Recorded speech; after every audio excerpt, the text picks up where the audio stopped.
자, 일단은 이번엔 또 깔끔하게 또 정리를 해야 되는데, 알겠어요? 자, 이 과목에 공부해야 될 주제가 세 파트다, 세 파트. 거의 지난 1월 달에 이걸 다 했어요. 공인중개사 법령 파트를 다 했다, 이 말이지. 그렇죠? 제재까지 다 했잖아요. 그렇죠? 공인중개사 법령이 다 끝났는데, 여기서 27에서 28문제 나온다, 이 말이에요. 40문제죠. 그 다음에 또 우리가 해야 될 게 5분에 해야 돼, 5분에. 그래서 3, 4월 과정 중에 해야 되는데, 부동산 거래, 신고 등에 관한 법령, 이걸 또 해야 된다, 이 말이지. 그렇지. 근데 이 과목 요거 공부하는 데는, 이 공인중개사 법령의 내용을 전혀 활용할 부분이 별로 없어요. 별도로 공부해도 관계없는 부분인데, 여기 세 문제에서 네 문제 열이 나온다, 이 말이야. 근데 이게 요 등자가 붙었잖아. 요 등자가. 요 붙은 이유가 원래는 안 붙는 법인데, 그래서 왜 붙었느냐 하면은 2014년인가 2014년인가 붙었을 거예요. 그래서 근데 연도는 중요한 게 아니고 뭐가 끼 들어오는 바람에 요 등자가 붙었느냐 하면은 원래 부동산 공법의 시험 문제로 출제되던 토지거래 허가제 하는 게 있어요. 토지거래 허가제. 그래서 어떤 제도냐 하면은 장관이나 시도지사가 토지의 투기적인 거래가 성행하고 있거나 성행할 우려가 있다고 인정되는 일부 지역에 대해서 토지거래 허가구역으로 지정 공고할 수 있도록 하는 제도라요. 그래서 허가구역 내 토지에 대한 소유권 이전에 관한 유상계약을 체결하고자 할 때는 사전에 허가받아서 계약을 체결해야 돼. 허가 안 받고 계약 체결하면 그 효력이 없어요. 그 계약은 무효일이 돌리는 제도가 토지거래 허가제다. 그 부분이 지금은 부동산 거래 신고법에 포함되면서 등이 붙었어. 또 하나가 포함되는데 뭐냐면은 과거에는 이 중개 실무 문제로 외국인 토지법 하는 법이 한 문제씩 꼬박꼬박 나왔던 건데, 외국인이 대한민국 내에 부동산을 취득할 때 규제하는 내용이 있어요. 거기 외국인 토지법이라는 법 이름으로 별도의 법으로 있었는데 그게 폐지됐어. 폐지되면서 어느 법에 들어와 버렸다? 부동산 거래 신고법에 들어와 버렸어요. 그래서 요거 두 개가 요 들어와 버렸어요. 그래서 등자가 붙은 겁니다. 그러면 이 법은 주제가 몇 개? 부동산 실거래가 신고제, 그리고 토지거래 허가제, 외국인 부동산 취득 규제가 세 가지 주제가 돼요. 그래서 각각 한 문제씩 하면 몇 문제? 세 문제 출제거리가 되는데, 이 세 문제로 내기에는 너무 양이 좀 많아. 그래서 과거에 부동산 공법에 토지거래 허가제가 출제될 때 여기 늘 두 문제 정도씩 나왔는 주제거든. 그리고 이것도 알겠어요. 실거래가 신고제도도 두 문제 거리는 충분히 된단 말이에요. 그러면 두 문제, 요거 한 문제 하면 5문제가 되는데, 작년에 보면은 4문제밖에 안 나왔어요. 그래서 5문제까지 낼 그건 못 되고, 요쪽이 중요하기 때문에. 알겠어요. 그래서 한 3문제에서 4문제 열이 나와요. 그 다음에 또 우리가 공부해야 될 주제가 뭐다? 중개 실무 해가지고 꼬리표가 붙었죠. 이 중개 실무는 이런 걸 물어보는 거야. 민사 실무 물어보고, 공법 실무 이리 물어보고, 또 경매 실무 이런 거 물어봅니다. 그래서 여기 한 3문제, 여기 한 2문제, 여기 한 문제 정도, 이래 되면 벌써 6문제 가까이 돼요. 알겠어요? 그런데 오리지널 중개 실무가 한 2문제 정도가 있어요. 이 오리지널 중개 실무라는 건 뭐냐 하면은 요 공인중개사 법령을 활용해서 풀어야 되는 실무 문제가 있다 이 말이에요. 그러니까 요 2문제는 뭐를 제대로 소화시키 놓으면 풀린다. 공인중개사 법령을 소화시키 놓으면 이것도 풀릴 가능성이 높은 주제라요. 그리 따지면 거의 30문제 가까이가 공인중개사 법령에 기반을 둔 출제 문제가 된다고. 그렇지. 이래서 이게 한 7, 8문제 일이 나오거든. 그래서 총 전체적으로 한 40문제의 구성이 되게 되어 있습니다. 알겠습니까? 그래서 5번 3, 4월 과정은 여기까지는 무조건 끝내야 돼. 그래서 보강을 하든 뭐했든 간에 무슨 법령까지 끝낸다? 부동산 거래 신고 법령까지 다 끝내야 되고, 5, 6월 달에는 여러분들이 그동안에 1월 달부터 4월 달까지 무슨 법을 좀 공부해 놨다? 민법을 좀 공부해 놨다는 거지. 공법도 조금 감을 잡아 놨어요. 그렇죠? 이 상태에서 이걸 보면은 쉬워져. 그래서 별로 할 게 없다 이 말이에요. 알겠습니까? 그런 식으로 진도를 나갑니다. 그래서 더 배움 홈페이지에도 제가 이 일정표를 올려놨어. 도서질문방에 글쓰기. 알겠어요? 그래서 요거는 거의 몇 번 들어본다 그러면 3번 하세요. 그것도 뭐 2번이 들어보는 거죠. 알겠어요? 5, 6월 달이 쉽다 해야 되니까. 알겠어요? 요거는 한 번이 들어보는데 결국 민법에서도 들어봤고 공부에 들어봤기 때문에 한 번 들어도 돼요. 되는데 제가 한 번 더 이상을 해. 왜? 7, 8월 달에 9, 10월 달에 또 있다 없다? 있다. 문제 풀면서 요 민사실무, 공법 실무에 관한 필요한 주제들을 제가 언급을 할 거란 말이야. 그런 식으로 진도를 나갑니다. 자, 그래서 일단 우리 교재에 다시 되돌아가서, 그래서 일단 몇 페이지를 잠시 보고 가야 되느냐면은 11페이지에 좀 가야 돼요. 11페이지에. 다 상세하게 뭐다 설명할 수는 없고 나머지 부분들을 한번 설득 읽어봐요. 그 11페이지에 보면은 양갈로 1번에 소개영업법 하는 법이 있다 이 말이지. 자, 이 소개영업법은 한번 읽어보겠습니다. 소개영업과 그 단소에 관한 사항을 규정하여 국민생활의 편익을 정진함을 목적으로 해서 몇 년도에 제정되었다? 1961년에 제정되었다라는 거예요. 그래서 소개영업을 하고자 하는 사람은 구시읍면장에게 뭐만 하면 되도록 신고만 하면 되도록 신고 동그라미를 딱 지나봐봐요. 이 지금 소개영업이라고 이야기하지만 60년대, 70년대는 복덕방 영업 이리 생각하시면 돼. 그래서 그게 오늘날의 부동산 중개업이잖아. 중개업이잖아요. 근데 신고제를 채택하고 있었어요. 소개영업법이라는 법에서는. 그래서 아무런 자격 조건도 필요 없고 누구나가 신고만 하면 자유롭게 복덕방 영업을 할 수 있도록 허용했다 안 했다? 했다라는 거. 그 규제가 별로 없었다라는 거죠. 그래서 뒤에 읽어봐요.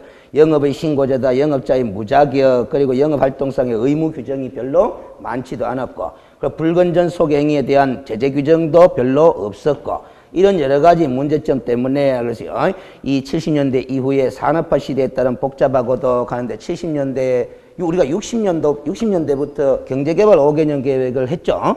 그 경제개발 5개년의 가장 핵심적인 정책이 부동산 정책이 많이 들어가. 그렇죠. 그 서울에 강남이 개발된 것도 70년대입니다. 그렇죠. 이런 다양한 부동산 중개업을 규율하기는 많은 문제점이 드러남으로써 84년도 4월 1일 날 무슨 법을 시행하면서 폐지시켜버렸다. 부동산 중개업법을 시행하면서 폐지돼 버렸어요. 그래서 84년도 4월 1일부터 시행된 법이 양갈로 7번에 나오는 무슨 법이다? 부동산 중개업법 이리 되는 거다. 그래서 네 번째 줄에 보면은 무슨 법의 대체 입법으로 소개영업법의 대체 입법으로 83년도 12월 달에 제정해가 이듬해 84년도 4월 1일부터 시행하게 된 법이 무슨 법이다? 부동산 중개업법. 이 부동산 중개업법의 핵심은 이거다. 자격증 제도를 도입하는 겁니다. 공인중개사 자격제도를 도입해가 그 자격 취득한 사람에 한해서 중개업을 허가받아서 할 수 있도록 그렇게 허가제까지 또 도입을 해요. 신고제에서 무슨 제로 바꾼 거다? 허가제로. 그 규제가 강화된 거죠. 그런 의미에서 D페이지를 한번 봐봐요. 네모 박스 안에 보충학습 이걸 한번 보고 가야 되는데 지금 우리가 공부하는 이 공인중개사 법령에서 잘 봐봐요. 잘 봐봐요. 개업공인중개사라는 용어가 있잖아. 개업공인중개사 소장님 등록한 자를 개업공인중개사라고 하는데 개업공인중개사의 종류가 몇 종류였어요? 3종류죠. 자, 이제 공부를 1년 달 조금 했으니까 생각나는 거 있으면 틀리도 관계없으니까 막 이야기를 해요. 알겠습니까? 그러니까 제가 이야기하는 거하고 일치가 안 되면 또 바로바로 수정하고 자기 걸로 만들어야 돼. 알겠습니까? 법인인 개업공인중개사가 있고 뭐 공인중개사인 개업공인중개사가 있고 그 다음에 우리가 부칙 제6조 2항에 따른 개업공인중개사 하는 사람이 있잖아요. 이 사람을 우리가 알기 위해서 지금 이걸 읽어보는 거라. 알겠습니까? 이 사람이 도대체 누구냐라는 거지. 이 사람은 법인 설립회가 법인으로 등록한 자를 말하고 이 사람은 공인중개사 자격을 취득해가 등록한 자를 말할 것인데 이 사람은 도대체 누구냐라는 거지. 그걸 이야기해서 이 보충학습을 읽어야 돼. 봐봐요. 소개영업자에 관한 경과조치 일어났죠? 경과조치. 그 60년대, 70년대에 소개영업법이 시행됐다 그랬잖아. 그렇죠? 자, 그래서 83년도 11월 30일 이전에 종전에 무슨 법에 의하여 소개영업법에 의하여 신고를 하고 소개영업을 하고 있는 자로서 무슨 사유에 해당하지 아니한 자는 결격 사유에 해당하지 아니한 자는 일어났어. 자, 잘 듣습니다. 우리가 공부하는 이 공인중개사법에 가면은 공인중개사 10조에 보면은 무슨 사유에 관한 규정이 나온다? 결격 사유에 관한 규정이 나오잖아. 12가지가 쭉 나오잖아. 그렇죠? 이 12가지 중에 한 가지 된다는 사람은 중개업에 종사한다 뭔다? 뭐하는 사유다라는 걸 적어놨단 말이야. 이게 부동산 중개업법 처음에 제정할 때부터 이 조문이 있었어요. 알겠습니까? 결격 사유. 중개업에 종사할 수 없는 사유. 그러면 과거에 복덕방 영업을 하던 사람이 이제 자격증 땄나 안 땄나? 안 땄잖아. 안 땄는데도 새로 만들어진 부동산 중개업법상에 무슨 사유에만 해당하지 않으면 결격 사유에만 해당하지 아니하면 그 소리야. 아니하면 새로 만들어진 부동산 중개업법에 의한 뭐를 받은 것으로 본다.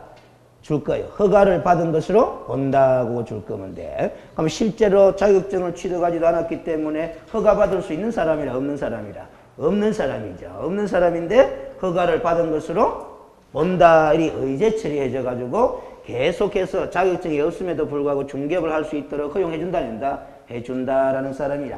근데 그때는 그 사람을 뭐라고 불렀다? 중개인이라고 불렀어. 그 요 사람을 80년대 초반에는 뭐라고 불렀다? 중개인이라 그렇게 불렀어요. 법전에서. 알겠습니까? 중개인이라 불렀는데 요 중개인이라는 용어가 이제 뒤에 법이 개정되면서 뭐로 바뀌었다?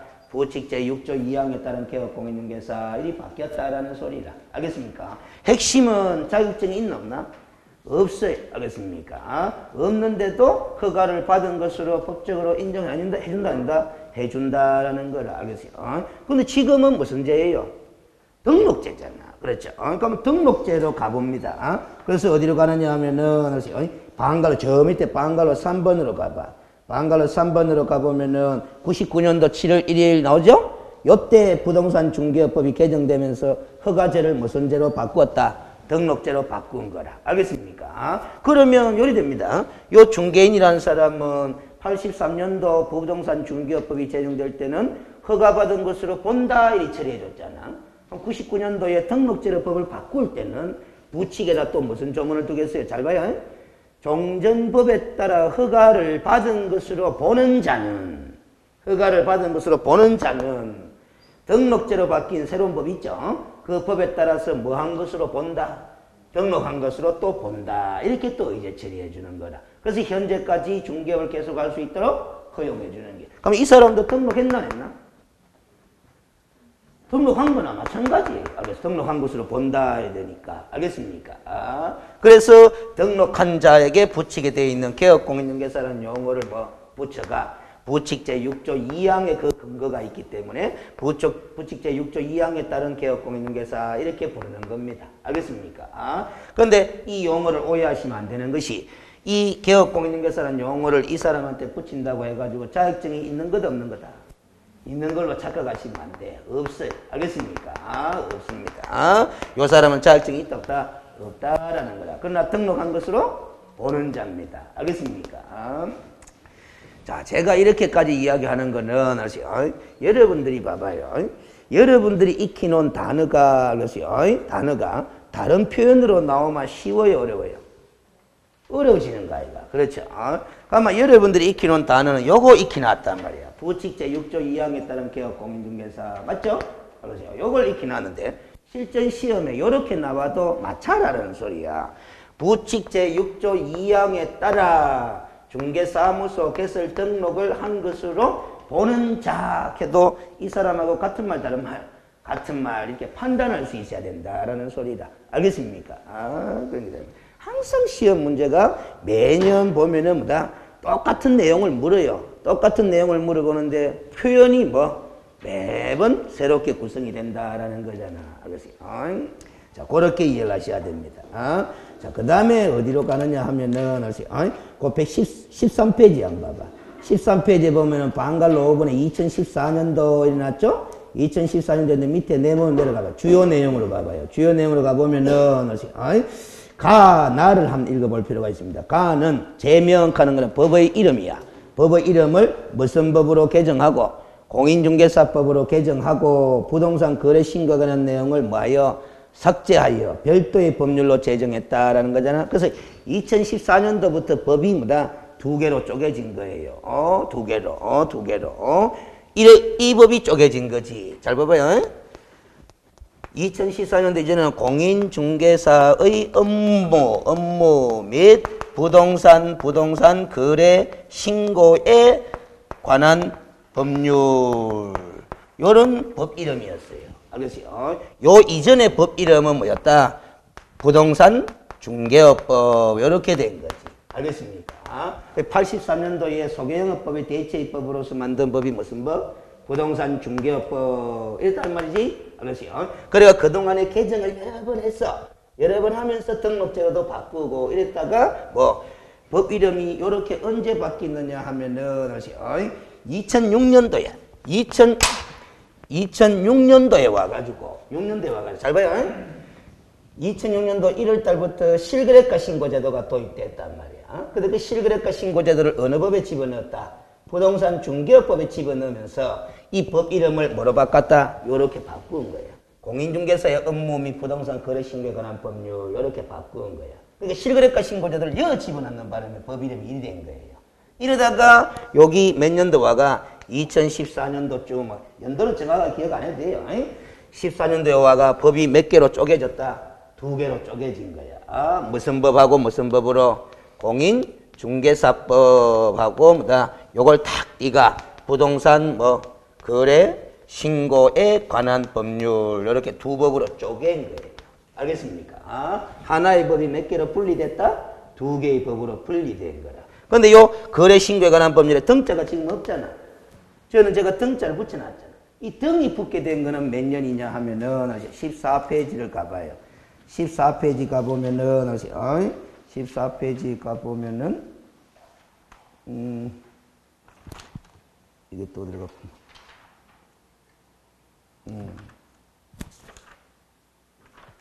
제가 안 적어놨나? 적어놨을 텐데.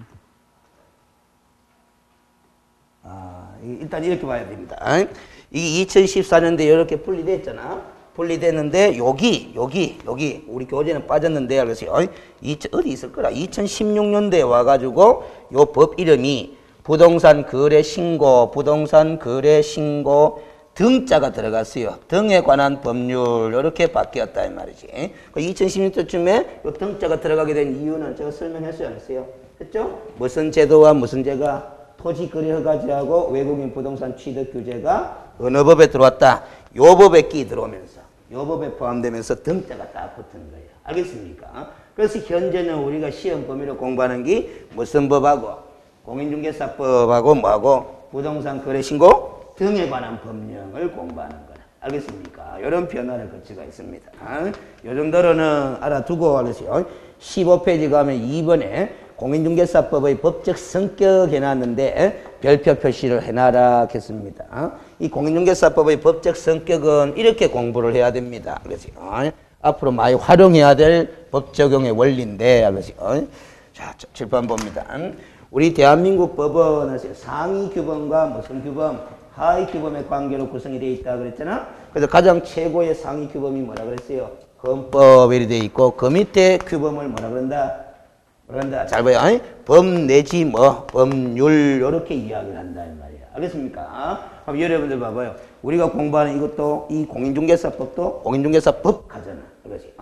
농지법도 농지법 하잖아. 근데 여러분들 공법에 제일 앞에 나오는 법 이름은 국토의 계획 및 이용에 관한 법 안 가고 뭐 법률 간다 이 말이지. 그러면 이제 법으로 표기할 때도 있고 뭐 법률 하는 걸로 표기할 때 있는데 여러분들은 같은 의미로 보시면 돼요. 알겠습니까? 그래서 제가 관로를 처리하는 건데 이 법들이 대한민국에는 많다라는 소리입니다. 알겠어요? 그래서 공인중개사법도 헌법의 하위 규범이고, 알겠어요? 상법도 뭐 헌법의 하위 규범이고, 민법도 헌법의 하위 규범이다라는 게야. 국토의 계획 및 이용에 관한 법률도 뭐 헌법의 하위 규범이고, 농지법도 헌법의 하위 규범으로서 법이다라는 소리야. 그래서 이 헌법의 하위 규범인 법 내지 법률은 재정 주체가 누구다? 재정 주체가 국회 이렇게 보면 돼요. 알겠습니까? 국회. 이 헌법은 재정 주체가 누구예요? 국민 이렇게 보면 돼요. 알겠습니까? 그런데 이것도 정확하게는 이렇게 해야 돼. 법도 재정 주체가 누구다? 국민이다. 이렇게 하면 돼요. 알겠어요? 그런데 국회가 중간에 끼 들어갔잖아. 그러니까 이 국민이 법을 제정하는데 국회를 통해서 제정하니까 간접적으로 국민이 만드는 거예요. 그런데 이 헌법은 국민들이 직접 투표하나 안 하나? 하니까 직접적으로 만든다 이렇게 보면 돼요. 어찌됐든 그래서 국민주권주의 국가에서 그래서 이 헌법이든 법은 전부 다 누가 만드는 거라고 볼 수 있다. 국민이 만드는 거라고 볼 수 있는데 결국 여기 중요합니다. 국회가 제정한다 이 말이지. 알겠습니까? 그럼 우리 상권분립화에서 국회가 이렇게 헌법의 하위 규범인 법을 다양하게 만들었으면 시행을 어디서 하는 거다? 행정부에서 하는 거야. 그렇죠? 행정부의 수장이 누구라요? 대통령이죠? 그 대통령 각부 장관을 통할하는 거 아닙니까? 그래서 이 헌법의 하위 규범인 법 내지 법률을 대통령이 뭐한다? 시행하기 위해서 명령 내리는 규범이 있어. 그걸 무슨 령? 시행령. 그 재정 주체가 대통령이에요. 그 대통령이 명령을 내린 거다 해서 대통령령 그렇게 이야기를 하고, 그러면 대통령이 시행령을 제정했으면은 그걸 또 뭐 각부 장관이 시행 규칙을 제정한다, 한다? 한다. 그래서 각부 장관이 내리는 명령에 대해서 부령 그렇게 이야기를 해요. 그런데 이 공인중개사법의 소관 부처가 국토교통부라. 그래서 요 시행 규칙은 국토교통부령 이렇게 이야기를 하는 거라. 알겠습니까? 법마다 다 정부 조직법 하에서 그래서 그 법을 시행하는 부서가 정해져 있다, 안 정해져 있다? 정해져 있는 겁니다. 알겠습니까? 그래서 우리 부동산 중개 업무와 관련된 부분은 전부 다 어느 부서 소관이다? 국토교통부 소관이기 때문에 시행규칙을 누가? 국토교통부 장관이 명령 내리는 거다. 알겠습니까? 이게 이제 상위 규범과 하위 규범의 관계다. 근데 지금 15페이지에 부동산 중개업에 관한 일반법이라고 되어 있고, 이 한글로 2번에 상사특별법 및 민사특별법 되어 있잖아. 그 제목을 일단 동그라미를 쳐요. 15페이지에. 알겠어요? 그래서 그 제목만 머릿속에 기억이 돼도 뭐다? 이제 문제가 풀려요. 그런데 이제 이 동그라미 치는 단에 담겨진 의미를 지금 설명할 테니까 깨달으면 된다라는 거다. 깨닫고 난 다음에 머릿속에 기억은 제목만 기억을 해도 돼요. 알겠습니까? 그 안에 문장 긴 거 왜 다 외우나 우리가. 그렇죠?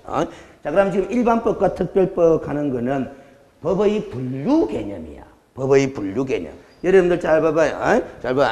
법대생들은 1학년 1학기나 2학년 2학기 대학마다 좀 다르지만 법학 개론 같은 기초 과목을 공부해요. 법학 개론 해가지고. 여러분들 그런 거 공부 안 하고 바로 민법으로 본론 들어가 버리잖아. 법학 개론 가게 되면 제목이 법의 분류 하면서 제목이 나와요. 알겠지? 그래가 이걸 기준으로 보니까 공법과 뭐로 사법으로 분류되더라라는 거지. 또 이걸 기준으로 법을 분류하니까 뭐 국내법과 무슨 법으로 분류되더라? 국제법으로 분류할 수 있겠더라라는 거라. 또 이걸 기준으로 분류를 하니까 일반법과 무슨 법으로 분류가 가능하다? 특별법으로 분류가 가능하다라는 소리라. 알겠습니까? 또 이걸 기준으로 분류하니까 실체법과 무슨 법으로? 절차법으로 분류가 가능하더라라는 게 또 많아. 알겠습니까? 강행법, 임의법 하면서 많아. 보육법, 개수법 하면서 많아요. 알겠어요?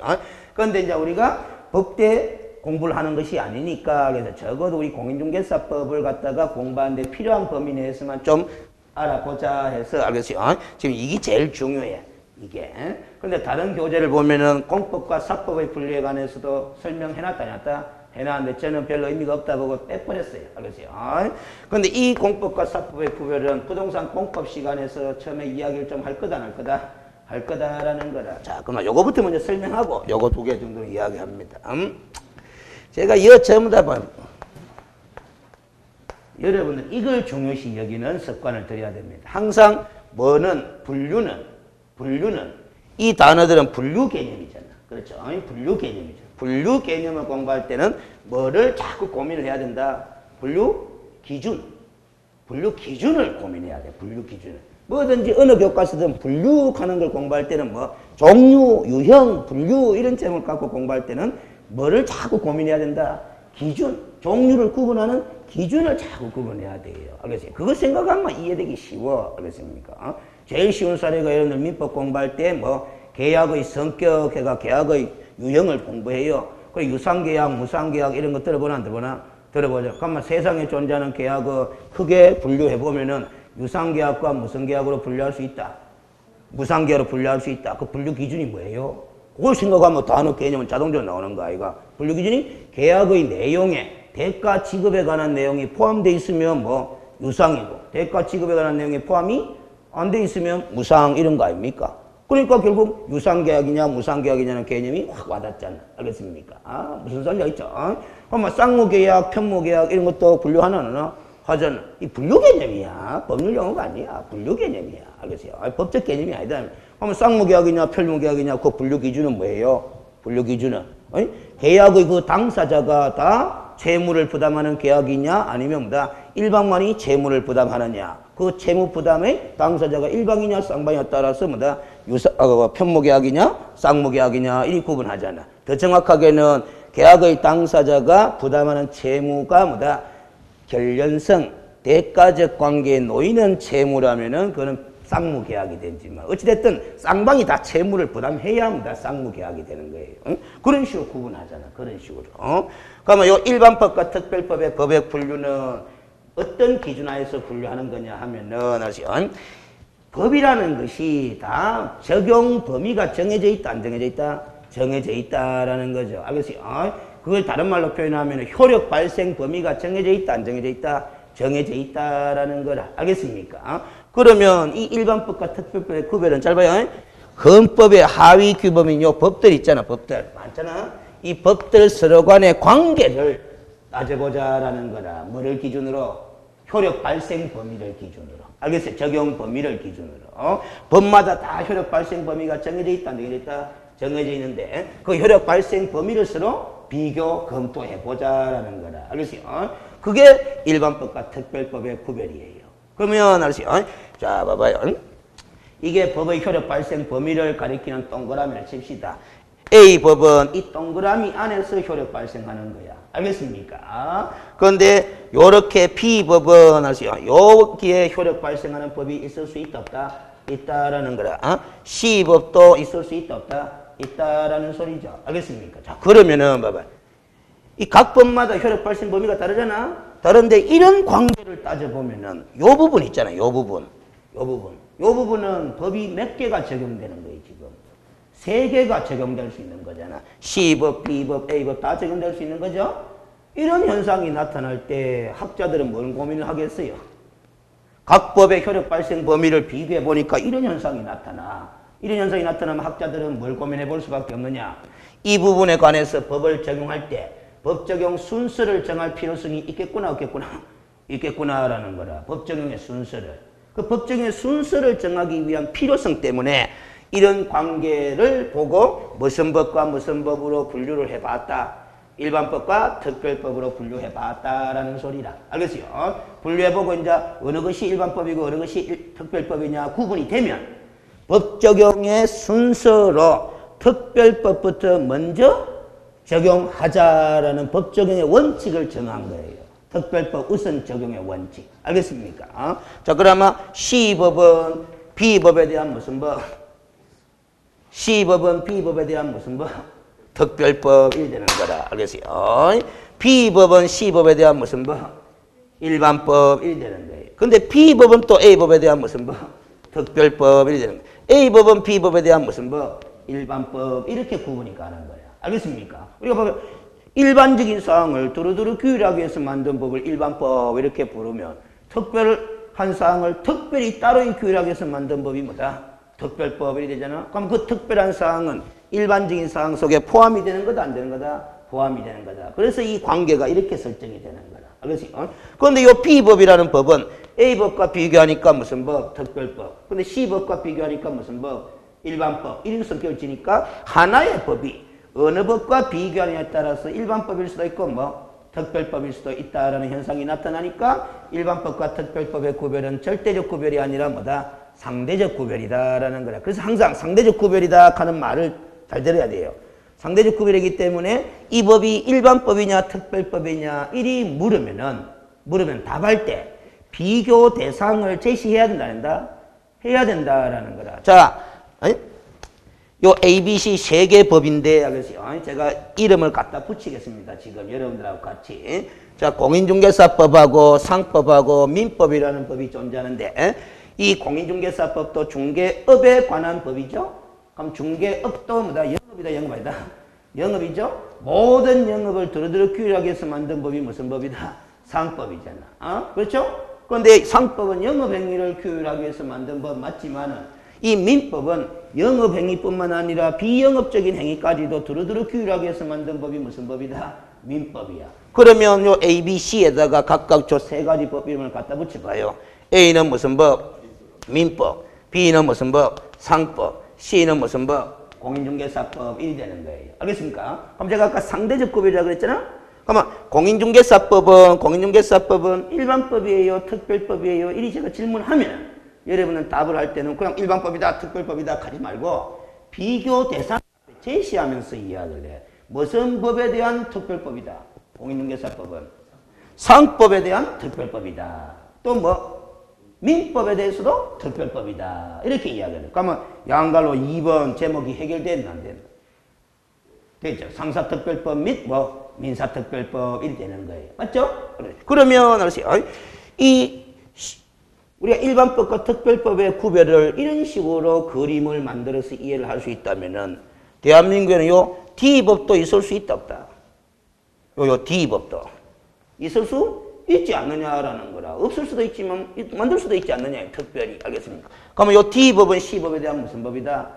특별법이다. 이렇게 할 수 있는 거지. 그러면 C법은 D법에 대한 무슨 법? 일반법이 되는 거야. 그러면 1번 제목 봐봐요. 양가로 1번. 우리 공인중개사법은 무슨 업에 관한 일반법이다? 부동산 중개업에 관한 일반법적 성격을 지니는 거예요. 그럼 요 D법 있죠? D법은 농협동조합의 농지의 중개업에 관한 특별한 내용을 규율하기 위해서 만든 법일 수 있단 말이에요. 그렇죠? 그럼 농협동조합법은 공인중개사법에 대한 무슨 법? 특별법 이렇게 이야기를 할 수 있는 거다. 알겠어요? 이 농협동조합은 농협의 중개업에 관해서만 규율하는 거지. 알겠습니까? 그런데 공인중개사법은 농협이든 뭐 누구든 간에 여러분이든 간에 모든 사람들의 중개업을 두루두루 규율하기 위해서 만든 무슨 법이다? 일반법이 되는 거야. 알겠습니까? 그래서 부동산 중개업에 관한 일반법 이렇게 이야기할 수 있는 거지. 자, 그러면 법 적용의 순서는 특별법 우선 적용의 원칙에 따라서 적용한다 하니까 자, 지역농협동조합이 농지의 매매 교환 임대차에 관한 중개업무를 하는 과정에 법을 적용하는 순서는 제일 먼저 무슨 법부터 적용하는 거다? 농업협동조합법부터 적용이 돼. 근데 농업협동조합법의 규정에 흠결이 있으면은 그 다음 무슨 법으로? 잘 봐요. 일반법으로 보충 적용하는 거잖아? 그 다음 일반법이 뭐예요? 공인중개사법이잖아. 그 공인중개사법으로 보충 적용해. 근데 공인중개사법에도 규정에 흠결이 있으면 무슨 법으로 또? 그 다음 일반법이 뭐? 상법으로 보충 적용. 상법을 적용했는데도 규정에 흠결이 있으면 뭐? 민법으로 보충 적용. 이렇게 법정의 순서가 정해진다라는 소리다. 그런데 그렇게 민법까지 정했는데도 규정이 흠결이 있을 수도 있지 않느냐라는 거지. 그걸 미리 뭐 민법을 만든 학자들이 예상을 했다 안 했다? 했습니다. 그래서 민법 제1조에다가 그걸 안전장치를 마련해놨다 그랬잖아. 민법 제1조가 민사에 관하여 뭐 법률의 규정이 없으면, 법률의 규정이 없으면 가는 건 민법의 규정이 없으면 관습법에 의하고 관습법도 없으면 무엇에 의한다? 조리에 의한다. 이렇게 1조를 갖다 박아놨다. 그럼 민법의 규정이 없으면 무슨 법으로 가요? 헌법으로 가는 게 아니고 뭐 관습법으로 가는 거야. 관습법도 없으면 뭐 조리로 가는 거다 이 말이지. 알겠습니까?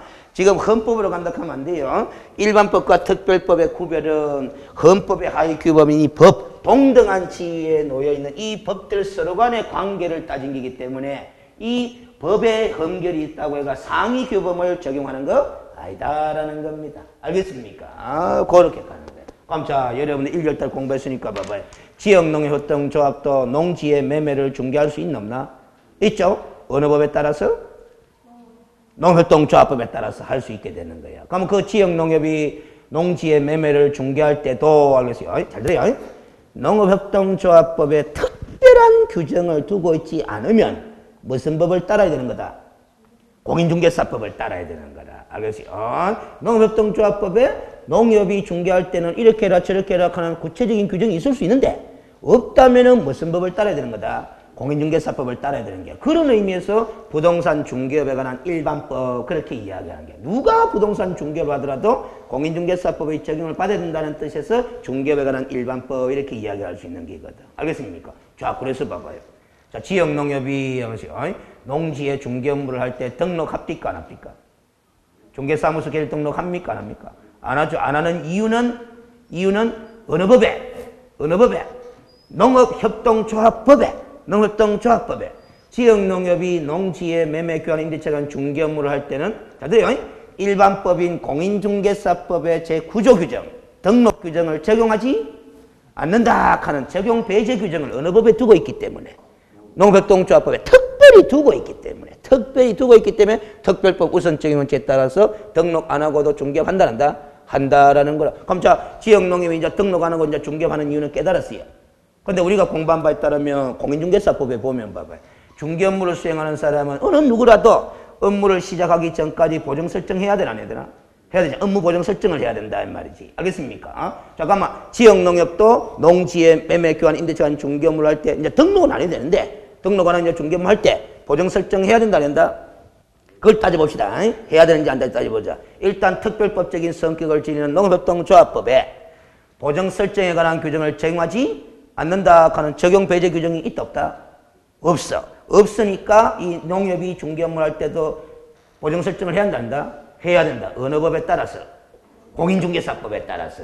알겠어요? 근데 공인중개사법에 따라서 보정 설정을 농협이 하려고 보니까 우리 공인중개사법 조문에는 얼마 이상 설정해라? 1천. 이렇게 알지. 지역농협은 1천만 원 이상 보정 설정하면 된다. 그래 나오잖아. 알겠습니까? 그럼 자, 지역산림조합이 마찬가지 임목에 중개 업무를 할 수 있다 없다? 있다라는 거지. 알겠습니까? 그 있다 하는 말은 어느 법에 규정이 돼 있다? 산림조합법이라는 법에 규정되어 있어. 그럼 이 산림조합법도 공인중개사법에 대한 무슨 법적 성격을 지니는 법이다? 특별법적 성격을 지니는 법이다라는 거야. 그래서 그 특별법적 성격을 지니는 산림조합법에도 보면은 지역산림조합이 임야의 중개 업무를 할 때도 농협처럼 공인중개사법의 제9조 규정, 등록 규정을 적용한다 안 한다? 안 한다라는 적용 배제 규정을 두고 있는 게. 그 등록 안 하고도 지역산림조합은 중개한다 안 한다? 합니다. 하는데 이 지역산림조합이 중개 업무 할 때도 보정 설정을 해야 될까 말아야 될까? 이걸 또 따져봅시다. 따져보는데 특별법적인 성격을 지니는 산림조합법에는 보정 설정 안 해도 된다 하는 그런 규정이 있다 없다? 없어. 없으니까 무슨 법에 따라? 공인중개사법에 따라 보정 설정해야 한다? 해야 되는데 공인중개사법 조문을 우리가 공부했잖아. 하니까 얼마 이상 해야 되겠다? 2억 이상 해야 되잖아. 법인 형태로 중개를 한 사람은 다 얼마 이상? 2억 이상이잖아.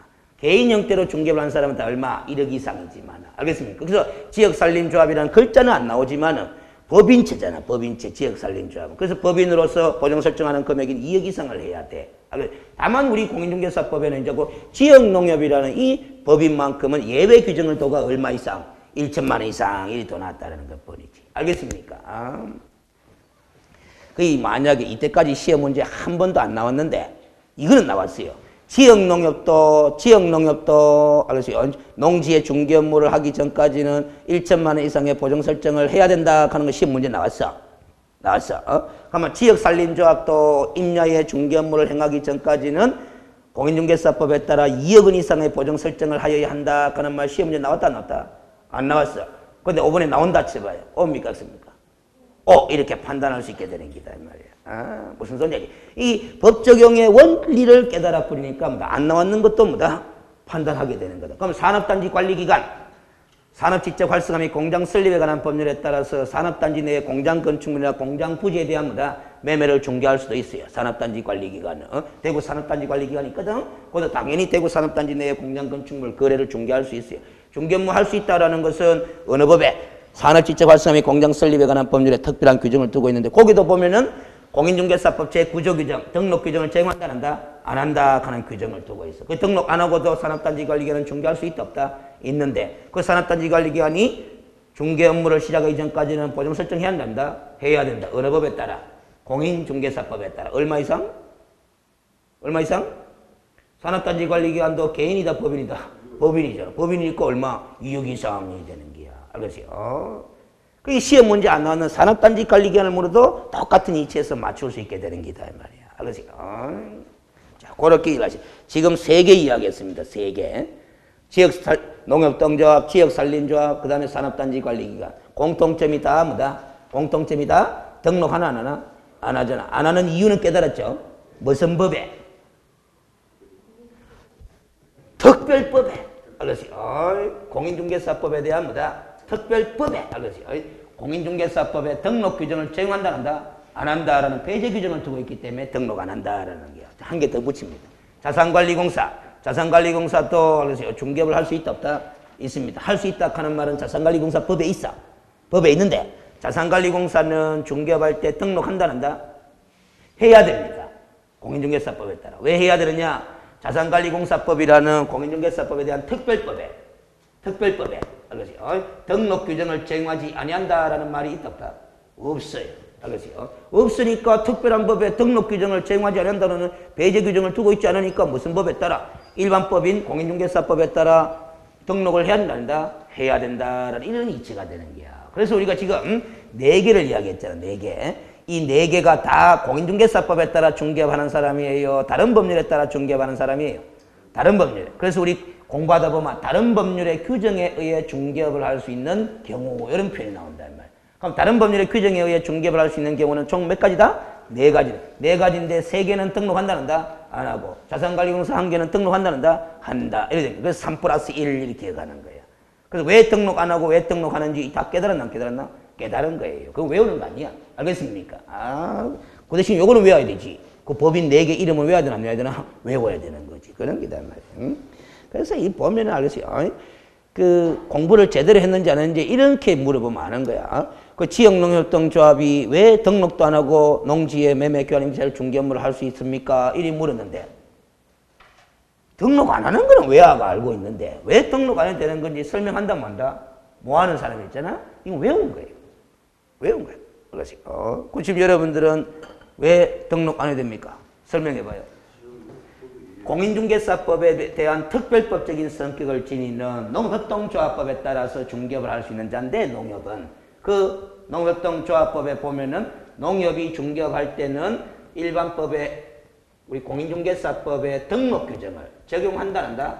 적용하지 않는다라는 적용 배제 규정을 특별법에 두고 있기 때문에 등록 안 하고도 중개업을 할 수 있다. 이렇게 설명을 해야 되는 거다. 그렇지? 자, 그렇게 일하시면 돼요. 자, 그래서 15페이지에 그 양갈로 1번에 부동산 중개업을 한 일반법에 보면은 6번째 줄에 한가 봐요. 이와 같이 고서부터 한 읽어봅니다. 줄 거요. 다른 법률의 규정에 의해 중개업을 할 수 있는 경우로서 그거 줄 거. 몇 가지입니까?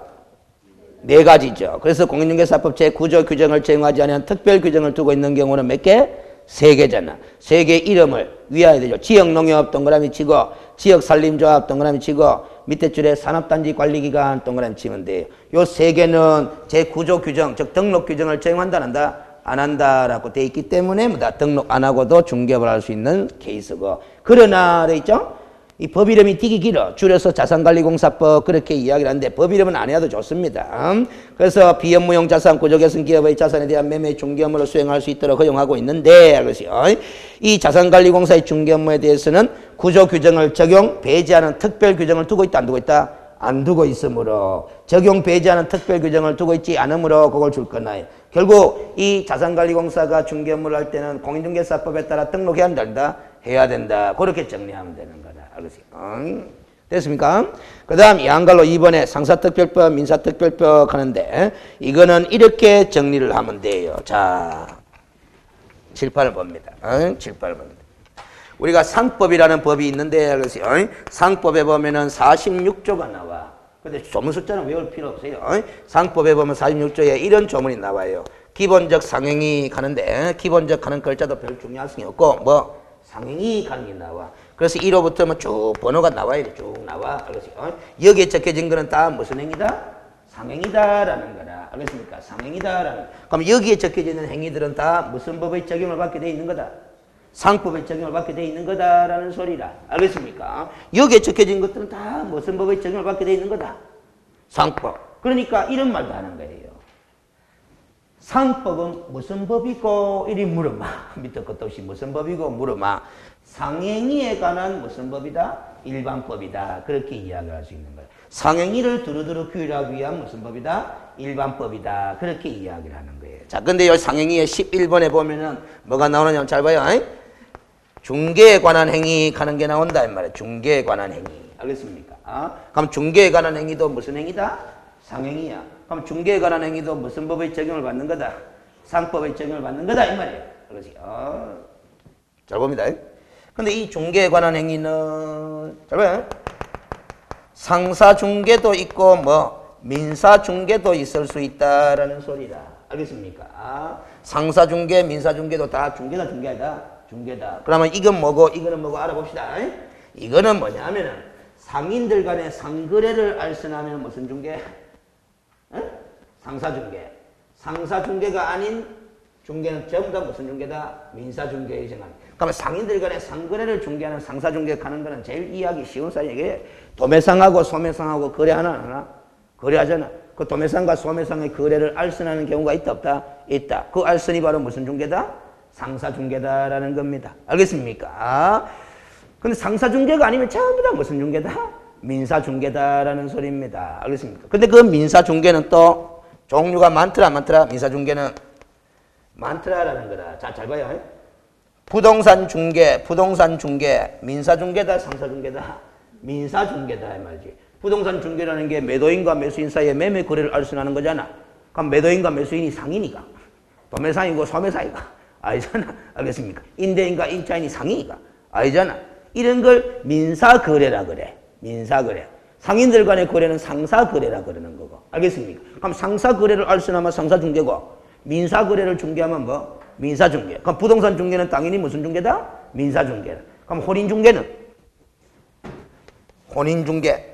청춘남녀가 상이가 아니잖아. 혼인도 거래다, 거래다? 거래다. 그러면 혼인거래를 알선하는 게 바로 뭐다? 혼인중개고. 그것도 민사중개다, 민사중개 아니다? 민사중개다. 직업 소개하는 것도 민사중개다라는 소리입니다. 알겠습니까? 자, 이렇게 분석되다 보니까 잘 봐요. 상사중개는 무슨 법으로 규율하는데? 상법으로 규율하는데, 이 민사중개는 상법으로 규율하면은 적합하더라, 부적합하더라? 부적합하더라 이 말이지. 민사중개도 중개에 관한 행위로서 상행위는 맞는데, 그래서 상법의 적용을 받는 행위는 맞는데, 이 민사중개는 상법으로 규율하기에는 합리적이다, 불합리적이다? 불합리적이다. 그래서 잘 봐요. 개별법을 통해 가지고 규율하는 것이 바람직하겠다. 왜 개별법 하느냐? 부동산 중개하고 혼인 중개하고 똑같이 규율하면 되겠나? 안 되겠지. 그래서 부동산 중개는 무슨 법으로? 공인중개사법으로. 알겠지? 자, 그럼 봐봐요. 이 부동산 중개라는 민사 중개는 상법으로 규율 안 하고 공인중개사법이라는 특별한 법을 따로 만들어가 규율하고 있는 거야. 상행위는 맞아도. 알겠습니까? 그래서 공인중개사법은 상법에 대한 무슨 법? 특별법이 되는 거야. 알겠습니까? 그러면 혼인중개를 규율하는 법도 있을 거다, 없을 거다? 있을 거다. 법 이름 안 해야 돼. 결혼중개법 관리에 관한 법률 가는 게 있어. 알겠어요? 그럼 결혼중개법 관리에 관한 법률도 이런 이치라면은 상법에 대한 무슨 법이다? 특별법. 이런 성격을 지니게 되는 거야. 직업중개도 뭐다? 규율하는 법이 있어. 법 이름 안 해야 돼. 직업안정법이라는 법이 있어요. 그 직업안정법도 그러면 상법에 대한 무슨 법? 특별법적 성격을 지닌 법이다. 봐봐. 우리가 일반법과 특별법의 법구별의 원리를 이렇게 깨달아 놓으면은 우리가 공부하지도 않은 결혼중개법 관리에 관한 법률, 직업안정법도 상법에 대한 무슨 법적 성격을 지니는구나, 특별법적 성격을 지니는구나, 이렇게 분석이 되는 거야. 알겠습니까? 그러면 요 혼인중개 하시는 분들 있잖아? 결혼상담소 하시는 분들 있잖아? 그 사람들은 무슨 법에 따라서 규율을 받는다? 결혼중개법 관리에 관한 법률에 의해서 규제를 받다가 이 법에 흠결이 있으면 무슨 법으로 보충 적용한 거다? 상법으로. 상법에도 흠결이 있으면 뭐? 민법. 그러니까 가는 거야. 민법에도 흠결이 있으면 관습법, 조리 이렇게 가는 거예요. 똑같은 겁니다. 이치가. 알겠습니까? 그래서 우리가 뭐 하나를 가르쳐주면 그걸 제대로 이해했으면 그걸 갖다가 다른 영역에도 똑같은 이치로 활용할 수 있어야 된다. 있어야 되는 거거든. 알겠지? 그런 게 되네. 자, 그래서 조금 더 이야기하자면은 상사중개는 무슨 법으로 규율한다? 상법으로. 그 상법에도 조문을 읽다가 보면은 중개에 관한 조문이 나와요. 그런데 상법에 나오는 중개에 관한 규정은 무슨 중개를 규율하는 거라서 상사중개를 규율하는 거라서 우리 부동산 중개는 적용될 여지가 있다 없다? 없는 거야. 알겠습니까? 적용될 상사중개에 관한 규정은 적용될 여지가 없지만은 부동산 중개도 중개에 관한 행위로서 무슨 행위는 맞기 때문에 상행위는 맞으니까 상행위에 관한 총칙적 규정은 적용될 수 있다 없다? 있다라는 소리입니다. 상법의 상행위에 관한 총칙적 규정들은 우리 부동산 중개에도 적용될 수 있다 없다? 있다. 상사중개에 관한 규정이 적용 안 되는 것뿐이지. 알겠습니까? 그래서 쭉 읽어봐요. 개업공인중개사의 부동산 중개행위는 사항법 46조 11호의 중개에 관한 행위로서 무슨 상행위에 속하므로 기본적 상행위에 속하므로 그거 줄 거나요? 그래서 그 시험 지문거리가 됩니다. 상법의 적용을 받는 것이 원칙이겠죠? 원칙이겠지만 상법에서는 부동산 중개를 포함한 무슨 중개에 관한 규정을 두고 있지 않다. 민사 중개에 관한 규정을 두고 있지 않고 상사 중개에 관한 규정만 두고 있기 때문에 민사 중개에 속하는 부동산 중개에 관해서는 상법의 상사 중개에 관한 규정은 적용된다 안 된다? 안 된다. 무슨 법이 적용되는 거다? 공인중개사법이 적용되는 거다. 따라서 이 공인중개사법은 상법에 대한 무슨 법적 성격을 지니게 된다? 특별법적 성격을 지니게 된다. 한편 상법은 또 민법에 대한 무슨 법이기 때문에 특별법적 성격도 지니기 때문에 공인중개사법은 민법과의 관계 속에서도 무슨 법적 성격을 지니게 되는 거다?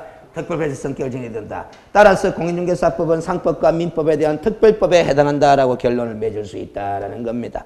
그래서 우리가 특별법에 규정이 없으면은 무슨 법으로 보충 적용하기 때문에 일반법으로 보충 적용하기 때문에 적용 사례가 상인의 보수청구권, 손해배상, 매매 비용 중 중개보수에 관한 부담 이런 걸 적어놨잖아. 자, 상인의 보호청구권은 조금 이따 밑에 판례에서 나오니까 그것도 지난달 또 했으니까 놔두고 매매 비용의 부담, 매매 비용 중 중개보수 부담에 관해서 해결합시다. 자, 1월달에 들은 것도 있으니까 그걸 활용할 수 있는 사람은 해요. 1월달 안 들은 사람은 지금 잘 기다려 들어놔요. 뒤에 가면 그런 게 있는갑다 이 생각하면서 들어놓으면 돼요. 자, 우리 민법에 보면은 민법에 500 몇 조쯤에 가보면은 알았어요. 매매 비용의 부담에 관한 규정이 나와. 매매 비용. 알겠어요? 매매 비용의 부담에는 중개보수도 들어갑니다. 알겠어요? 죄송합니다. 중개보수도 들어갑니다. 중개보수도 들어가는데 민법 규정대로만 놓고 보면은 이렇게 돼 있어요. 매매 당사자 쌍방이 균분하여 부담한다. 이렇게 돼 있다 이 말이야. 매매 당사자 쌍방이 어떻게 부담한다? 균분 부담한다. 이렇게 돼 있어. 어느 법 조문에는? 민법 조문에는. 알겠어요? 그러면 중개보수도 매매 비용에 들어가는 거 맞거든. 그럼 중개보수도 쌍방이 어떻게 부담해야 되노? 균분 부담해야 되는 거지. 어느 법에 보면? 민법에 따라서 보면. 근데 우리 공인중개사법은 민법에 대한 무슨 법? 특별법. 그럼 특별법 우선적인 원칙에 따라서 우리 공인중개사법 32조에 가면 중개보수에 관해서 규정이 나온다 안 나온다? 나와. 근데 중개보수에 관한 규정을 보니까 균분 부담한다 안 돼 있고 각각 부담한다 이렇게 돼 있어. 거래당사자 쌍방이. 그러면 이 각각 부담한다 하는 공인중개사법의 규정하고 민법의 매매 비용 부담에 관한 규정 두 규정의 관계를 따져봐봐. 어느 것이 특별규정 어느 것이 일반규정. 공인중개사법의 이 규정이 특별규정 민법의 그 규정은 뭐 일반규정이죠. 그럼 특별법 우선 적용의 원칙에 따라서 중개보수라는 매매 비용만큼은 일반법인 민법에 따를 것이 아니라 뭐 특별법인 공인중개사법에 따라서 어떻게 부담? 각각 부담 이렇게 해야 되는 거야. 균분 부담이 아니다라는 소리입니다. 알겠습니까? 자, 그럼 봐봐요. 여러분들은 공인중개사법도 공부하고 민법도 공부하는 두 법을 다 공부하는 사람이잖아. 민법 강의하는 사람은 무슨 법만 안다? 민법만 알아라. 그럼 민법 선생은 중개보수도 매매 비용에 들어가니까 중개보수를 각각 부담한다고 설명하겠어? 균분 부담한다고 설명하겠어? 균분 부담한다고 설명하겠지. 그러면 여러분들은 뭐다? 공인중개사법도 있죠? 그걸 공부했잖아? 아마 민법 선생을 틀리게 강의하는 걸 고쳐줄 수도 있어. 무슨 소리인지 알죠?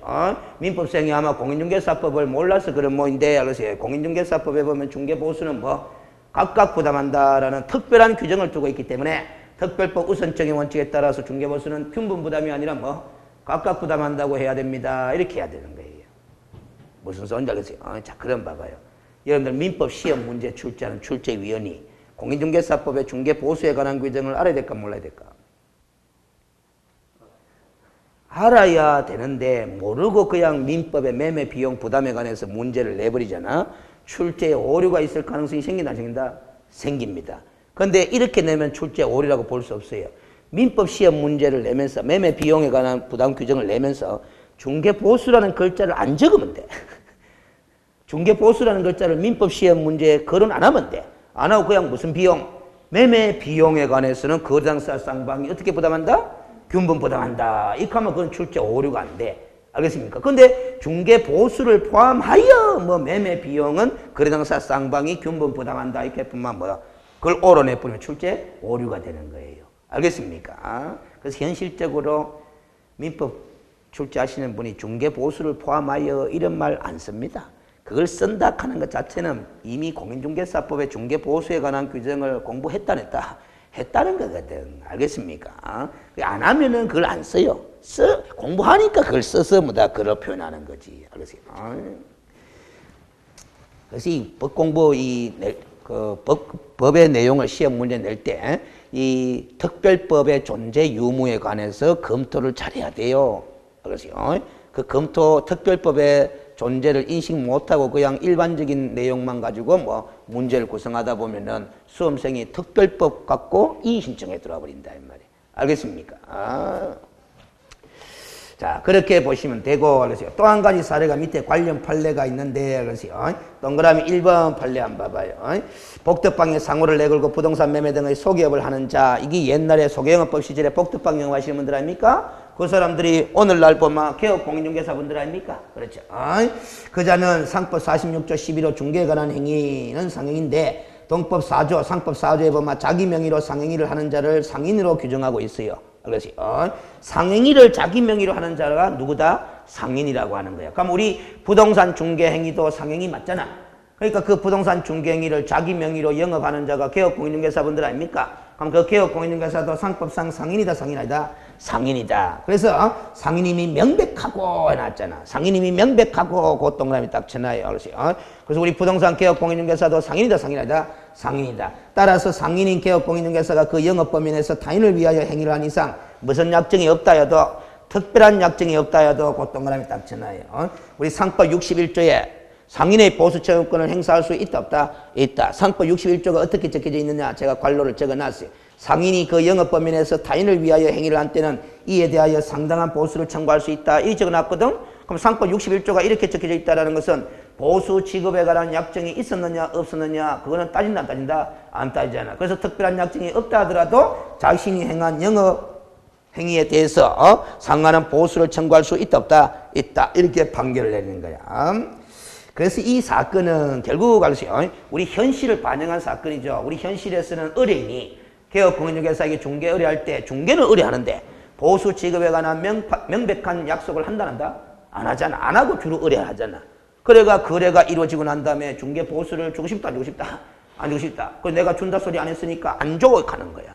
알겠어요? 그래도 거래를 누가 성사시켜 줬어요? 개업 공인중개사가 성사시켜 줬죠? 그러면 이 개업 공인중개사는 상법상 상인이기 때문에 고객으로부터 보수 지급에 관한 특별한 약정을 받지 않았다고 하더라도 상인으로서 보수를 받을 수 있는 거다 없는 거다? 있는 거다. 이렇게 판결을 내리는 거다 이 말이에요. 알겠습니까? 이 판례가 갑자기 일반법과 특별법의 이 구별에서 왜 등장했느냐? 결국 우리 공인중개사법이라는 이 상법에 대한 특별법에 공인중개사법이라는 이 상법에 대한 특별법에 의뢰인이 보수 지급 약정을 하지 않은 경우에도 개업 공인중개사는 중개 완성의 대가로 보수를 청구할 권리가 있다라는 이 말이 있다 없다? 없어요. 알겠어요? 공인중개사법에. 그 특별법의 규정에 흠결이 있으니까 무슨 법으로? 일반법인 상법에 의해서 해결을 한 사안이거든. 알겠습니까? 그래서 일반법과 특별법의 법 적용에 관련된 사례로서 등장시켜 놓은 거다. 알겠습니까? 그렇게 이해하셔야 돼요. 자, 그럼 됐고, 그래서 2번은 세 줄은 또 위에 판례에서 언급한 거하고 똑같아요. 근데 네 번째 줄에 봐봐. 개업 공인중개사가 중개에 대한 책임으로 보증각서를 작성하여 매수인의 잔금 채무를 보증한 경우에 있어 이 보증해주는 행위도 영업을 위하여 한 것으로 추정되고 추정을 번복할 만한 증거가 없는 한 상행위로 간주된다. 그 말은 중개행위에 해당한다 이 소리거든. 이 뭔 소리냐 하면은 이걸 잘 파잖아요. 중개에 대한 책임으로 보증각서를 작성하여 매수인의 잔금 채무를 보증해 줬대. 자, 매매 계약을 알선하는 개업 공인중개사가 그래서 매도인과 매수인을 연결시켜가 매매 계약을 성사시키는 중개행위를 해요. 하는데 다른 계약 조건들은 다 매도인과 매수인이 합의를 봤다 안 봤다? 봤다. 그래서 이제 매도인이 계약서에 도장을 찍어야 되겠죠? 찍으려고 하는데 도장을 안 찍으려고 하는 거야. 그 왜 안 찍느냐? 다 매매 조건들은 다 마음에 드는데 매수인이 자기가 약속한 잔금 지급 날짜에 제대로 잔금을 지급할 것 같다? 안 할 것 같다? 안 할 것 같다라는 거라 능력이 좀 모질해 빈다 이 말이 알겠습니까? 그래가 불안해가 도장을 찍는다 안 찍는다? 매도인이 안 찍은 거야. 그러면 개업 공인중개사는 보수를 받을 수 있나 없나? 없잖아. 그래서 개업 공인중개사가 매도인에게 무슨 보증각서를 써준 거야. 매수인이 약속한 날짜에 잔금을 지급하지 않는다면은 걱정하듯이 안 하면은 본 개업 공인중개사가 잔금을 대신 뭐다? 지불하겠다라고 지불보증각서를 써준 거다 이 말. 이 지불보증각서를 개업공인중개사가 매도인에게 써준 거잖아요. 이 써주는 행위도 영업을 위하여 한 행위 맞다 맞다? 맞다. 그렇기 때문에 이 영업을 한 행위로 추정되기 때문에 그 추정을 번복할 만한 특별한 증거가 없는 한 이 지불보증각서를 써주는 행위도 상행이다 상행이 아니다 상행이다. 그 말은 중개에 관한 행위에 들어간다 안 들어간다? 들어간다라는 소리다. 알겠습니까? 그럼 이게 중개행위냐 맞다라고 판단한 거잖아. 이게 어디에 영향을 미치는 거냐? 그걸 깨달아야 이런 판례가 중요하구나 하는 걸 알아야 돼요. 개업공인중개사는 공제, 협회가 실시하는 공제에 가입돼 있다 안 돼 있다? 돼 있다. 그런데 이렇게 지불보증각서를 써주는 행위는 중개행위 맞기 때문에 알겠어요? 개업공인중개사가 지불 능력이 없으면은 공제금 지급 청구할 수 있는 거다 없는 거다? 있는 거다. 그게 영향을 미치는 게. 만약에 이 개업공인중개사가 행한 지불보증각서를 써주는 행위가 중개행위가 아니라고 해버리면 중개행위가 아니라고 해버리면은 협회 공제금을 지급받아갈 수 있다 없다? 없는 겁니다. 협회 공제금이라는 것은 중개행위에 따른 뭐다? 고의과실로 거래 당사자에게 재산상 손해를 발생시켰을 때 지불하는 돈이거든. 그럼 중개행위가 아닌 행위로 거래 당사자에게 재산상 손해를 발생시켰을 때는 그 공제금 지급한다 뭐한다? 뭐한다라는 겁니다. 거기에 영향을 미치는 사람이야. 그래서 항상 중개행위가 맞나 안 맞나 하는 판단은 바로 거기에 영향을 미치는 거다 생각하면 돼요. 알겠습니까? 자, 그렇게 이해를 하시면 되고, 그 다음에 16페이지에 보면은 그 3번의 공인중개사법의 재정 목적 해놨는데, 알겠어요? 이거는 시험 출제 가능성 극히 희박합니다. 자, 근데 이것만 설명 듣고 지나가면 돼요. 자, 봐봐요. 읽어보시는 건 여러분 읽어보시면 되고, 이 공인중개사법을 만든 목적이 있다, 없다? 있다라는 게 당연히 무슨 업무를 규율하기 위해서 만든 거다? 중개 업무를 규율하기 위해서 만든 거지. 중개 업무는 누가 해요? 공인중개사가 하지. 그래서 공인중개사의 업무에 관한 사항을 정할 목적인 거야. 알겠습니까? 그럼 공인중개사의 업무에 관한 사항을 정함으로써 그 공인중개사의 업무인 중개 업무의 전문성을 높일 수 있다 없다? 있다. 그 전문성을 제고시킬 수 있다. 그러면 전문성을 높이게 되면은 우리나라의 부동산 중개업이 건전하게 육성될 수도 있겠다 없겠다? 있겠다. 부동산 중개업이 건전하게 육성됨으로써 국민 경제 전체도 뭐다? 이바지할 수 있겠다 없겠다? 있겠다. 그런 취지로 만든 법이 무슨 법이다? 공인중개사법이 되는 게 한번 읽어봅니다. 양갈로 1번에 이 법은 공인중개사의 업무 등에 관한 사항을 정하여 그 전문성을 제고하고 부동산 중개업을 건전하게 육성하여 국민 경제에 이바지함을 목적으로 해서 만든 법이 무슨 법이다? 공인중개사법이다 라는 거죠. 자, 그러면 칠판 봅니다. 그러면 이런 목적으로 국회가 공인중개사법을 만들어. 에이? 국회가 만들 때 국회가 부동산 중개업에 관한 전문성이 있었어요? 없죠, 당연히. 알겠어요?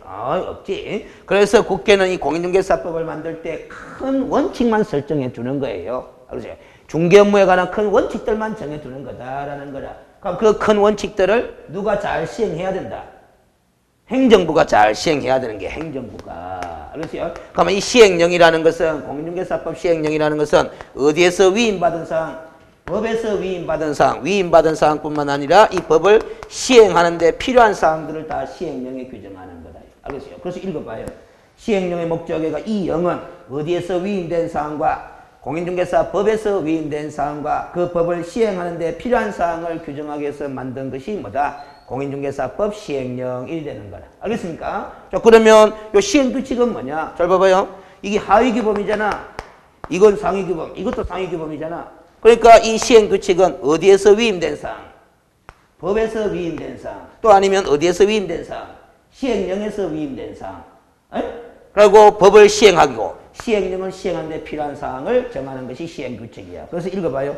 이 규칙은 무슨 법 및 공인중개사법 및 공인중개사법 시행령에서 위임된 사항과 그 시행에 관하여 필요한 사항을 규정하기 위해서 만든 것이 뭐다? 시행규칙이 된단 말이지. 알겠습니까? 그럼 우리가 지난 1월달 과정 공부하면서 알겠어요? 요거는 무턱대고 일단 외워두자. 근데 여러분들 해결책이 안 되니까. 우리 공인중개사법에 저 뒤에 가면은, 자, 7번 봐요. 좀 봐요. 업무 정지 처분에 관한 규정이 나온다, 안 나온다? 나온다, 말이지. 자격 정지 처분에 관한 규정이 나온다, 안 나온다? 나옵니다. 알겠어요? 과태료에 관한 규정이 나온다, 안 나온다? 나옵니다. 알겠어요? 그런데 업무 정지는 6월의 범위 내에서 기간을 정하도록 돼 있고, 자격 정지도 6월의 범위 내에서 기간을 정하도록 돼 있어. 자, 제가 물어볼게요. 개업 공인중개사가 요런 위반을 하게 되면은 유골의 범위 내에서 기간을 정하여 업무 정지를 명할 수 있다라는 이 큰 기준은 여 적혀져 있겠어요? 여 적혀져 있겠어요? 여 적혀져 있겠어요? 응? 여 적혀져 있는 거라. 개업 공인중개사가 이런 거 위반하면은 뭐다? 유골의 범위 내에서 기간을 정해가 업무 정지를 명할 수 있도록 허용하는 규정은 뭐? 국회가 직접 정해놨다라는 거라. 6월 이하의 범위 내에서 기간을 정하여. 그러면 이제 위반 사례들이 다양하게 많겠죠? 그래서 요 위반 사례는 6개월짜리, 요 위반 사례는 3개월짜리, 요 위반 사례는 1개월짜리 하면서 업무 정지 기준이 있을 거다 이 말이지. 그 업무 정지의 기준에 관해서는 국회가 일일이 상세하게 정한다, 못 정한다? 못 정한다. 그러면 어떻게 하면 되겠어요? 누가 알아서 정해라? 누가 알아서 정해라? 누가 알아서 정해라라고 위임시켜준다. 누가 알아서 정해라라고 위임시켜준다. 대통령한테 위임시켜줬겠어? 장관한테 위임시켜줬겠어? 여기 법조문에 보면 이래 있어요. 39조 3항인가 2항에 보면은 업무 정지 기준에 관하여는 국토교통부령으로 정한다 이렇게 되어 있다 이 말이에요. 업무 정지 기준에 관해서는 뭐로 정한다? 국토교통부령으로 정한다 이렇게 있어. 그래서 그때 국토교통부령을 동그라미 쳤다고. 그 시험 지문에서 나왔는 거고. 그러면 국토교통부령으로 정한다 하는 말은 어디 있고? 법에 있어. 그럼 그 말은 국회가 법을 만들면서 정지 기준은 누구한테 위임시켜준 거다. 장관한테 위임시켜준 거야. 그러면 이제 1개월짜리인지 3개월짜리인지 6개월짜리인지 구체적인 기준은 어디 보면 나온다? 국토교통부령 시행규칙 보면 나오는 거야. 자격정지도 마찬가지야. 그 자격정지 기준도 뭐로 정한다? 국토교통부령으로 정한다. 근데 과태료도 우리가 500만 원 이하 과태료가 있고 100만 원 이하의 과태료가 있잖아? 이하잖아, 이하. 그렇지? 그러면 100만 원 이하 과태료 같으면 20만 원짜리도 있을 끼고 40만 원짜리도 있을 끼고 80만 원짜리도 있을 거 아닙니까? 그 과태료의 부과 기준은 국회가 누구한테 임명시켜줬다? 대통령한테 임명시켜줬어. 그 대통령령으로 정한다. 이렇게 나온다.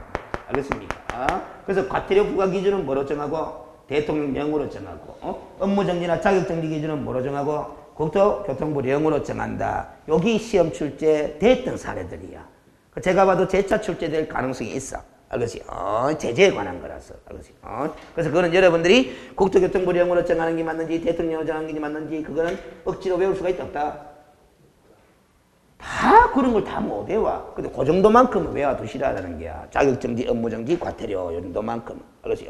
등록 기준에 관해서는 여러분들이 공부한 등록 기준. 자, 봐봐요. 국회가 중개업을 영위하고자 하는 사람은 등록해라 하는 큰 원칙을 법에서 정해줘. 그럼 등록할 때 갖춰야 될 구체적인 등록 요건. 등록 요건을 국회가 정하는 게 맞겠나 안 맞겠나?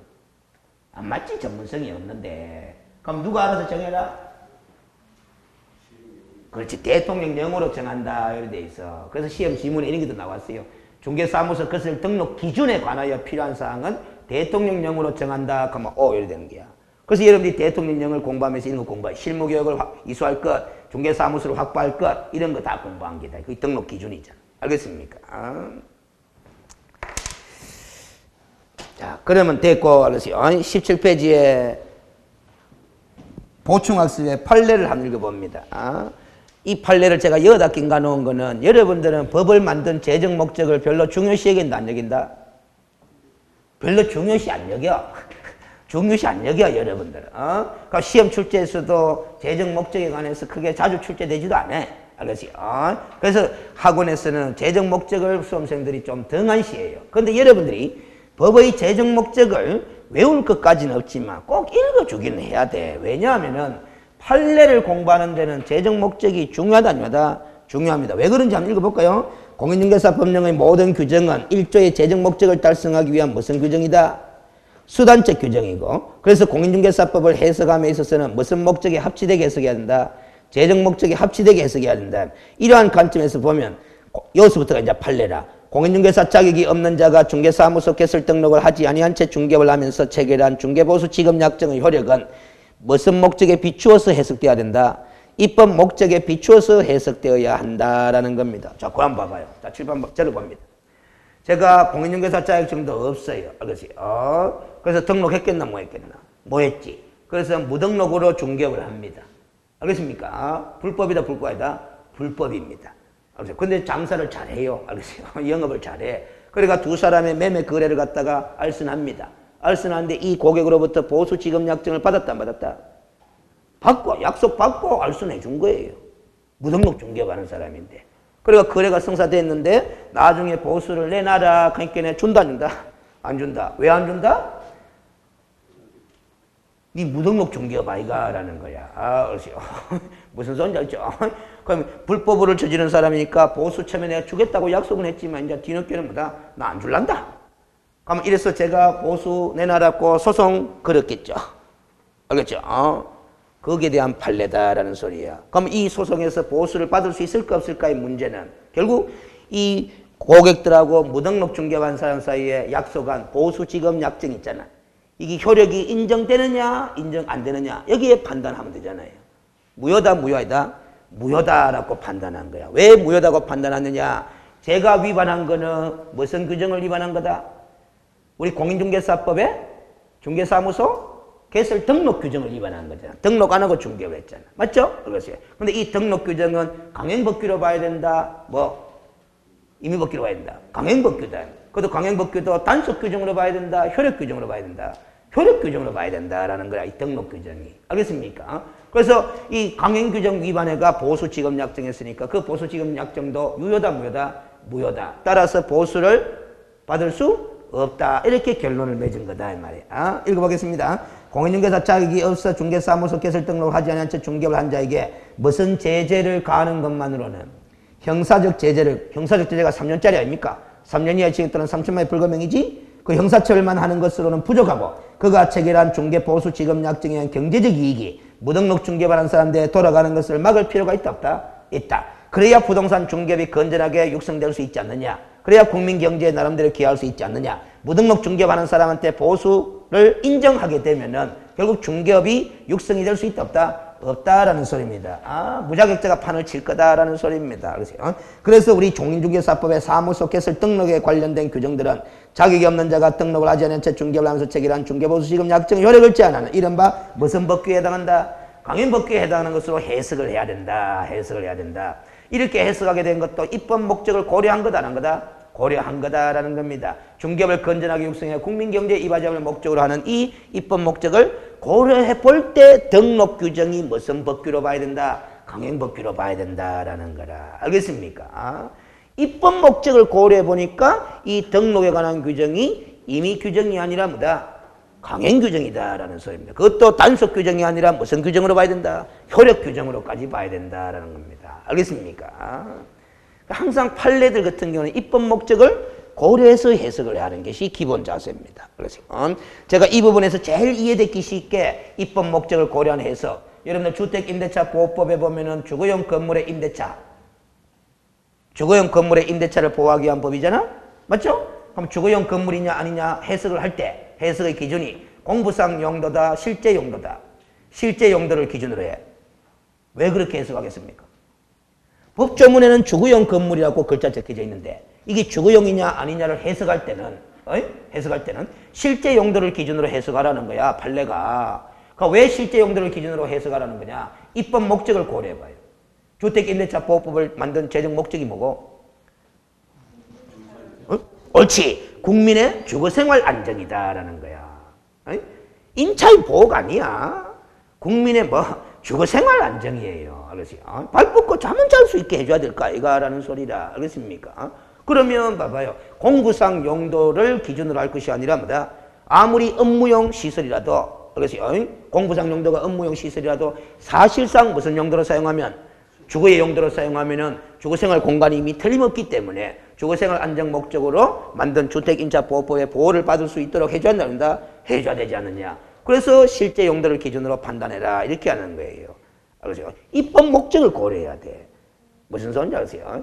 그래서 제가 이런 것도 한 번씩 공부를 제대로 하는지 아닌지 테스트하는 용도로 쓰는 건데 주거용 건물이냐 아니냐는 주택임대차보호법상 공부상 용도로 판단해요? 실제 용도로 판단해요? 이리 물어보잖아? 물어보면 수험생들이 뭐다? 전부 다 맞춰. 어떻게? 실제 용도를 기준으로 한답니다. 그럼 다 맞췄는데 왜 그런데 물었는데 답을 뭐해? 왜 그런데 이렇게 질문했는데 답을 뭐하는 사람은 외운 거예요. 외운 거예요.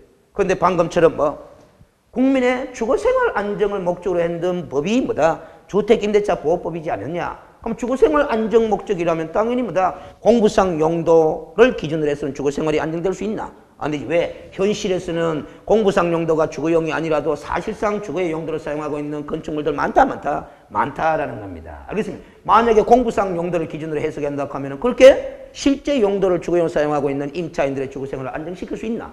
없잖아. 그렇지. 그런 식으로 다른 데로 설명을 할 줄 아는 사람이 이해하고 공부를 한 사람이야. 그런 거는 안 까먹어요. 알겠습니까? 그런 게 되면. 자, 그래놓고 이제 기출문제로 지난번에 풀어봤을 겁니다. 그 답만 보겠습니다. 4번이 틀렸다라고 되어 있는데 4번 봐봐요. 중개에 관한 행위는 상법상 무슨 행위에 속한다? 기본적 상행위에 속한다. 상위 맞죠? 논리를 저렇게 보셔야 됩니다. 부동산 중개에 대해서는 상법상 중개업에 관한 규정의 적용을 받아요? 안 받아요? 상법상 중개업에 관한 규정은 칠판 봐. 상법상 중개업에 관한 규정은 무슨 법이 적용되는 거다? 상사중개에 적용되는 거예요. 상사중개. 알겠습니까? 근데 우리 부동산 중개는 상사중개가 아니지 않느냐? 민사중개지 않느냐? 민사중개는 무슨 법으로? 개별법으로 다 따로따로 규율하는 방식을 취하고 있고 그 민사중개, 부동산 중개만큼은 공인중개사법이라는 개별법을 만들어서 특별히 따로 규율하고 있다라는 소리다. 알겠습니까? 이 문제 어렵다 싶다? 어려워요. 알겠어요? 어려워. 이 법 적용과 관련해서 물어보면 수험생들이 많이 틀립니다. 알겠어요? 많이 틀려. 알겠어요? 많이 틀려. 그 여러분 대비체로 보면 이 우리 수험생들 제일 취약한 부분이 알겠어요? 기초가 다져지지 않은 상태에서 자꾸 강론적 지식을 자꾸 집어넣기 때문에 알겠어요? 이 응용이 안 되는 게 문제라. 응용이. 그래서 전부 다 외우기 바쁜 거예요. 응용 뭐 하니까 외울 수밖에. 알겠어요? 자, 그래놓고 잠시 쉬었다가 그래서 2절에 용어 정의 또 쭉 해 들어갑니다.